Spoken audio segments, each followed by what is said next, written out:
શ્રી કૃષ્ણ અર્જુનને કહે છે કે અર્જુન, સમય ગમે એવો આવે, સમયની સામે ક્યારેય રડવું નહીં, ક્યારેય રોવું નહીં.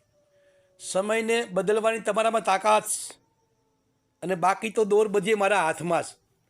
ગીતાજીની અંદર ભગવાન શ્રી કૃષ્ણ અર્જુનને સમજાવતા એટલું કહે કે માણસનો સમય એવો આવે ત્યારે સમયને આધીન થઈને માણસ રડે છે. સમયને બદલવાની એનામાં તાકાત છે, ભક્તિથી તાકાત છે, સારું કર્મ કરવાથી તાકાત છે. સારી ભક્તિ સારું કર્મ કરે એને એવી તાકાત આવે છે, એવી એને ઉર્જા આવે છે. ઉર્જાને પકડો. આજે તમે સારું કર્મ ન કરો અને પછી રડો તો એ તમારા ભાગ્યની અંદર ખોટ છે.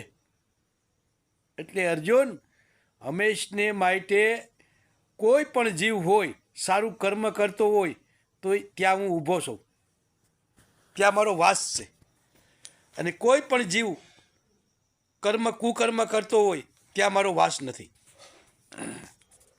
આજે એનામાં એટલી મેં શક્તિ આપીશ કે એ સારું કર્મ કરી શકે. એટલે આટલું ભગવાન શ્રી કૃષ્ણ અર્જુનને સમજાવતા આટલું કીધું. અને માનવ જો આટલામાં સુધરી જાય તો સારામાં સારું કહેવાય, નકર માણસ જેવો કોઈ નુગરો નથી. જય શ્રી રામ.